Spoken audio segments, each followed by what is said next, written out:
Hi guys, मैंने आपको जीव विज्ञान का 2022 का सेट नंबर 1 करा रहा हूँ, जिसमें आपको पहले बहुविकल्प जिसमें ये दिया गया यह प्रक्रिया जिसमें जटिल कार्बनिक अणु सरल अणुओं में टूट जाता है।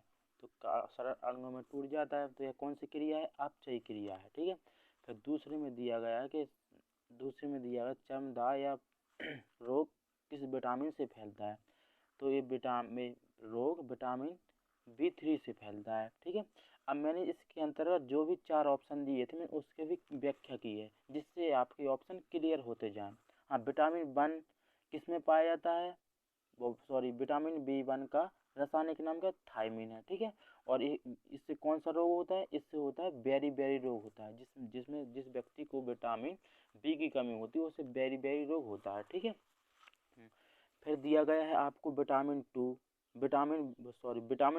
B2, मतलब इसका रासायनिक नाम क्या है? राइबोफ्लोलेविन। ठीक है। हाँ, विटामिन B12, अब विटामिन B12 कोबाल्ट धातु, विटामिन B12 में कोबाल्ट धातु पाई जाती है। ठीक है। हाँ, तो इसके 4 ऑप्शन में क्लियर कराया, तो इसी प्रकार इसके भी कराया। अब इसमें लिखा है 3 नंबर में हीमोग्लोबिन महत्वपूर्ण भूमिका निभाता है, महत्वपूर्ण भूमिका निभाता है श्वसन में। ठीक है। अब दिया गया फ्लोएम द्वारा भोजन का स्थानांतरण होता है।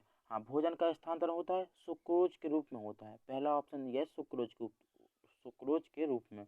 फिर इसके बाद मैंने दूसरा ऑप्शन दिया गया भोजन को पत्तियों तक पहुंचाता है, मतलब फ्लोएम होता है, जो प्लांट में 2 सेल्स पाई जाती हैं, जिसमें एक होता है जाइलम और एक होता है फ्लोएम। अब फ्लोएम का मुख्य कार्य होता है भोजन का पहुंचाना। ठीक है। और एक होता है जाइलम का मुख्य कार्य होता है जड़ नीचे से जल को प्रत्येक शाखा व पत्तियों तक पहुंचाता है। ठीक है।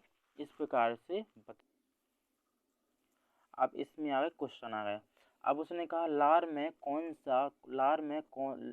में एंजाइम तथा किस का पाचन होता है? लार, जो हमारे मुंह में जो लार होती है, उसमें कौन सा एंजाइम पाया जाता है और एक किसका पाचन करता है?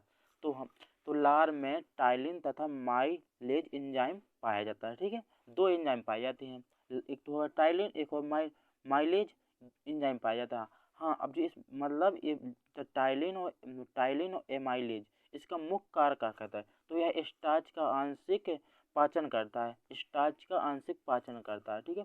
लार में उपस्थित टाइलिन नामक एंजाइम की उपस्थिति में मंड या स्टार्च मल्टोज शर्करा में बदल देता है। तो मतलब इसका पाचन करता है। तो लार में उपस्थित टाइलिन मैंने पहले बता रखा है, मुंह में जो हमारे 2 एंजाइम पाए जाते, टाइलिन हो गया, एक माइलेज हो गया। ठीक है। तो लार में उपस्थित टाइलिन नामक एंजाइम की उपस्थिति में मंड या स्टार्च मल्टोज शर्करा में बदल देता है, तो ये पाचन करता है। हाँ, 3 नंबर में दिया गया है पुनरुद्भवन। हाँ, पुनरुद्भवन दिया गया था, ये प्रत्येक पुनरुद्भवन दिया गया था। हाँ, तो सरल प्राणियों को यदि कई टुकड़ों में काट दिया जाता है, मतलब कोई भी प्राणी हो, तो उसको कई टुकड़ों में काट दिया जाता है, तो प्रत्येक टुकड़ों विकसित होकर एक नए जीव का निर्माण करते हैं। मतलब पुनः का मतलब हो जाता कोई भी काम दो बार करना। ठीक है। और पुनरुद्भवन, हाँ, तो मतलब सरल अणुओं को यदि कई टुकड़ों में काट दिया था, कोई भी अणु हो सही, मतलब कई टुकड़ों में काट दिया गया। ठीक है। तो प्रत्येक टुकड़े विकसित होकर एक नए जीव का विकास कर देता है। मतलब इसमें जो टुकड़े टूटे हुए हैं, एक नए जीव का विकास कर देता है, इसे पुनरुद्भवन कहते हैं। हाँ, इसका एग्जाम्पल हो गया है प्लेनिरिया। ठीक है। हाँ, अब दिया गया है एक संकर तथा द्विसंकर में अंतर बता, या कोई मतलब इसमें स्पष्ट कीजिए, या आपको टिप्पणी भी दी जाएगी बोर्ड के पेपर में कि एक संकर तथा द्विसंकर में टिप्पणी लिखिए। ठीक है। तो इसमें माता एवं पिता के एक विपरीत लक्षणों को लेकर क्रॉस कराया जाता है। मतलब एक माता और एक पिता, इनके विपरीत लक्षणों को क्रॉस कराया जाता है। ठीक है। और द्विसंकर में इसमें माता और पिता के दो विपरीत लक्षणों को लेकर क्रॉस कराया जाता है। मतलब पहले में एक संकरण में एक एक विपरीत लक्षण लिया जाता है, और द्विसंकरण में दो विपरीत लक्षण लिए जाते हैं। तो ये लिए जाते हैं, तो क्रॉस कराया जाता है। हाँ, तो एक संकर मतलब इसमें एक संकर क्रॉस में दो युग्मकों का निर्माण करता है। मतलब इसमें मतलब एक विपरीत लक्षणों को लेकर क्रॉस कराया जाता है। तो एक संकरण क्रॉस में दो युग्मकों का निर्माण होता है। मतलब इसमें एक एक का कराया जाता है, तो उसमें क्या होता है, दो युग्मों का निर्माण होता है। और इसमें दुई क्रॉस में चार युग्म बनते हैं। दुई क्रॉस में चार युग्म बनते हैं। दुई क्रास में इसमें इस दुई क्रास में माता और पिता के दो विपरीत लक्षणों को लिया था। तो इसमें क्या हुआ, मतलब दुई क्रास में चार युग्मों का निर्माण होता है। इस प्रकार से हाँ, अगला क्वेश्चन, लिंग सहलन रोग क्या है? ठीक है, इसके दो नाम बताओ।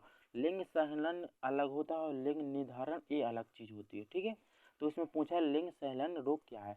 तो जब जब दो या दो से अधिक जीन एक ही गुणसूत्र पर तथा एक दूसरे के पास स्थित होते हैं।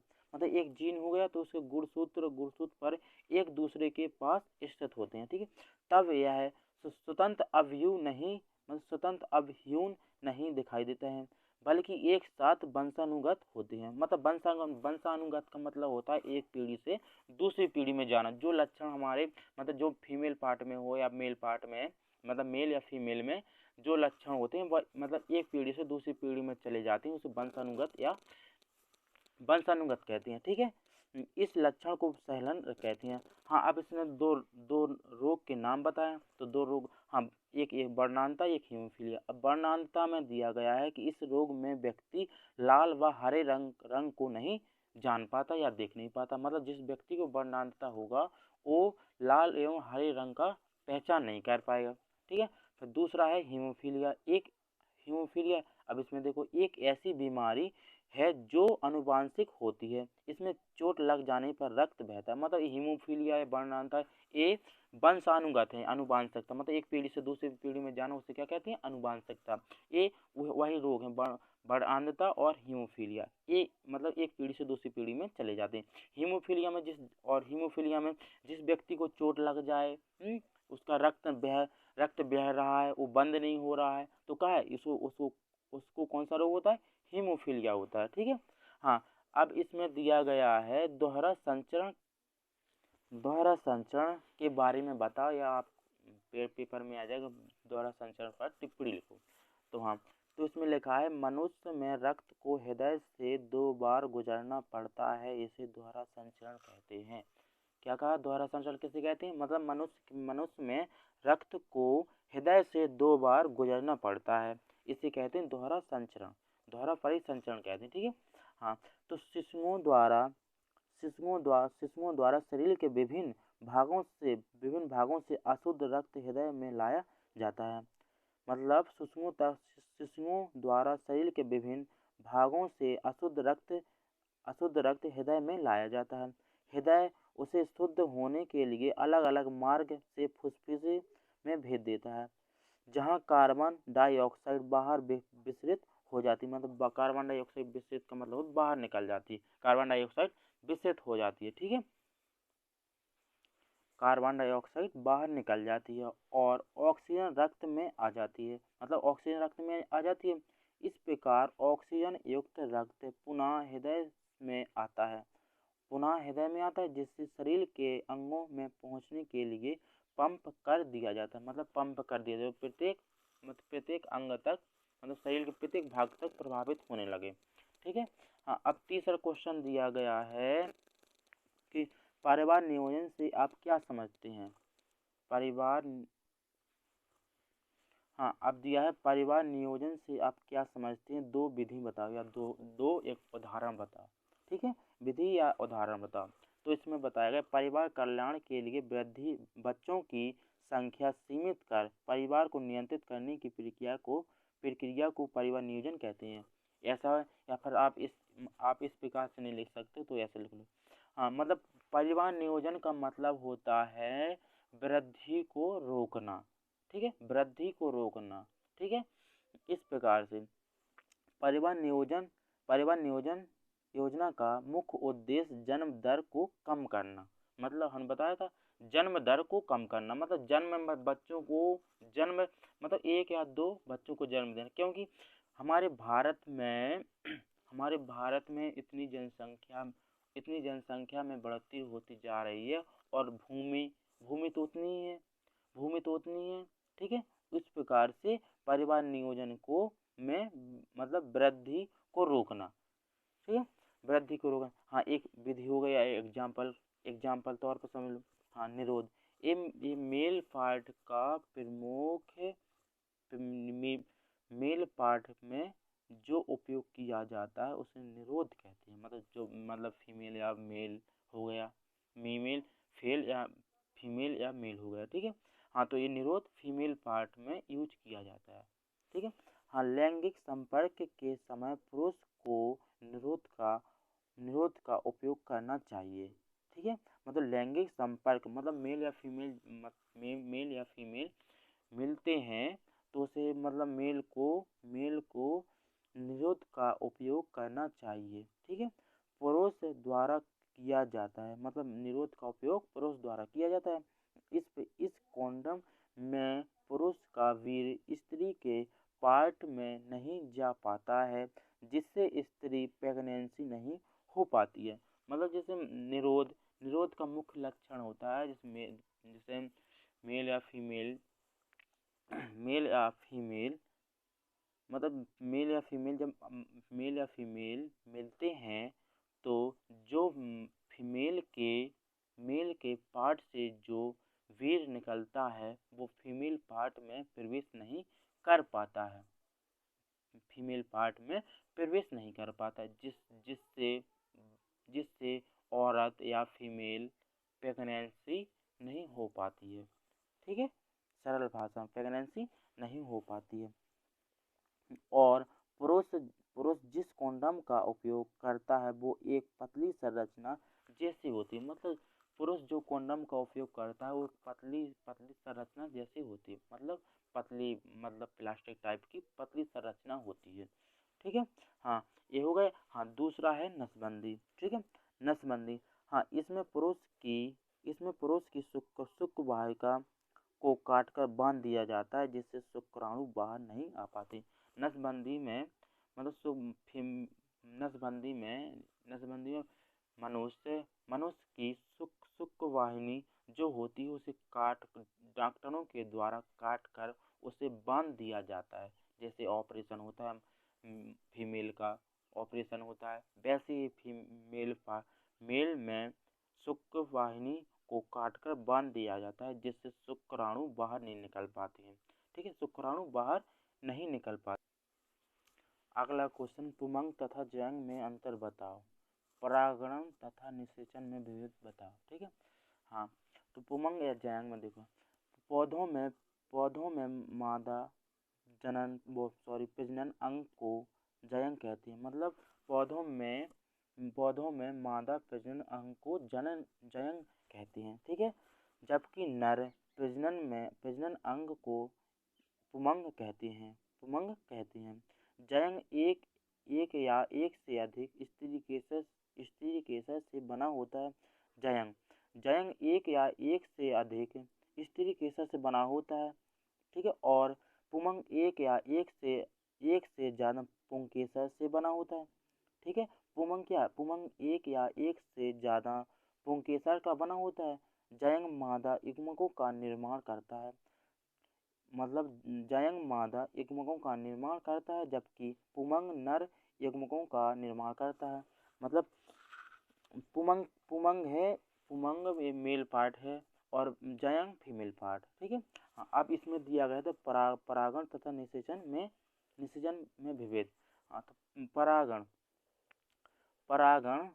परागण वह क्रिया जिसमें परागकण स्त्री केसर के वर्तिकाग्र तक पहुँचते हैं। मतलब फ्लावर का एक ऐसा पार्ट है जिसमें स्त्री केसर और मेल या फीमेल पार्ट दो ही पार्ट होते हैं। ठीक है, तो स्त्री केसर के वर्तिकाग्र तक पहुँचते हैं, परागण कहलाते हैं। मतलब वह क्रिया जिसमें परागण स्त्री केसर के वर्तिकाग्र तक पहुँचते हैं परागण कहलाती हैं। यह जनन क्रिया का प्रथम चरण है।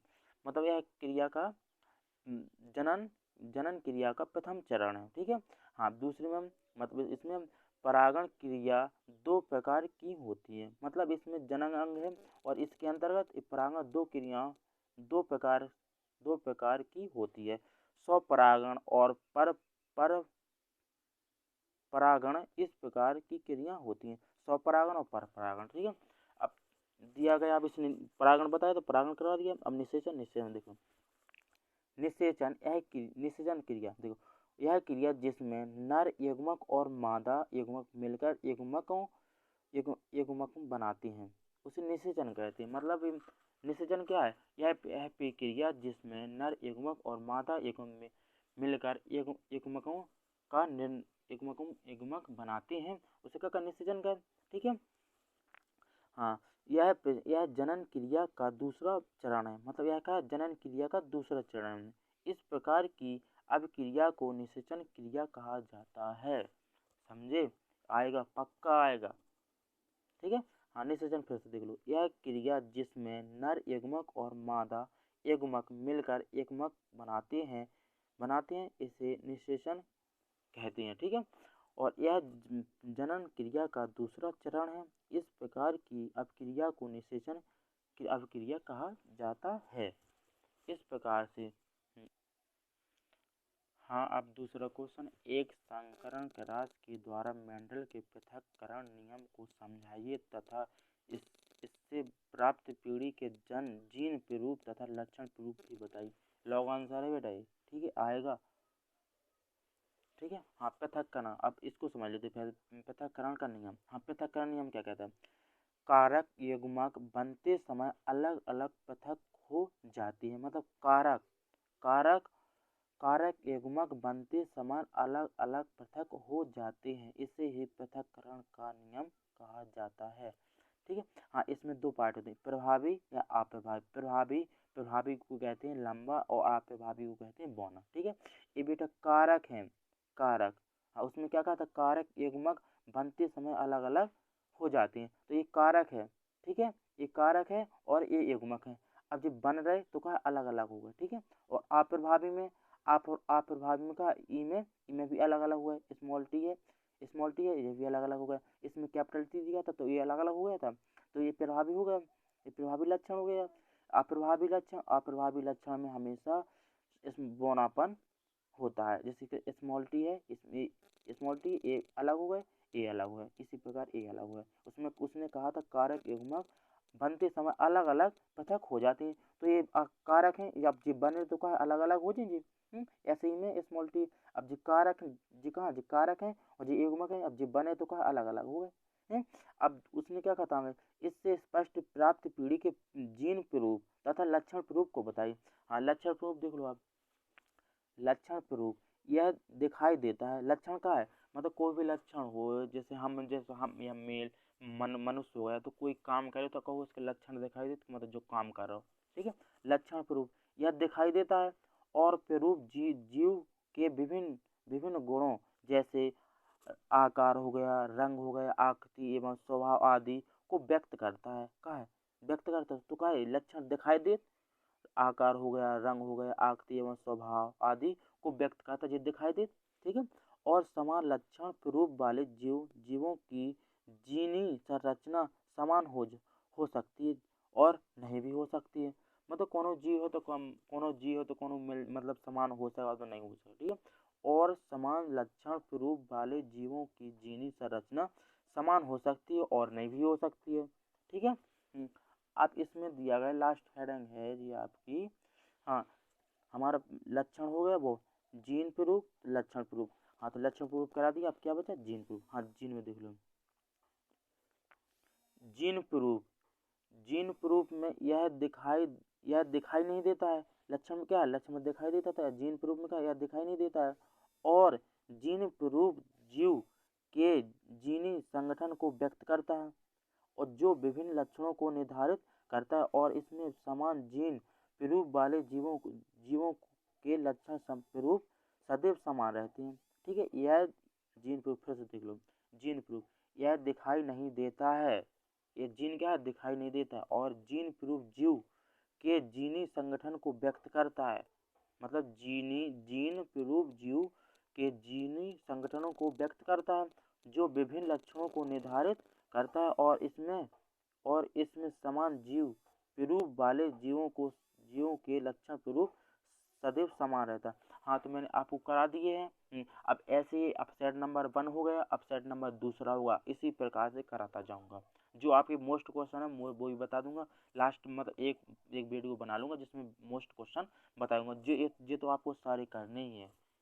ठीक है, अच्छा आया तो लाइक एवं सब्सक्राइब कर देना।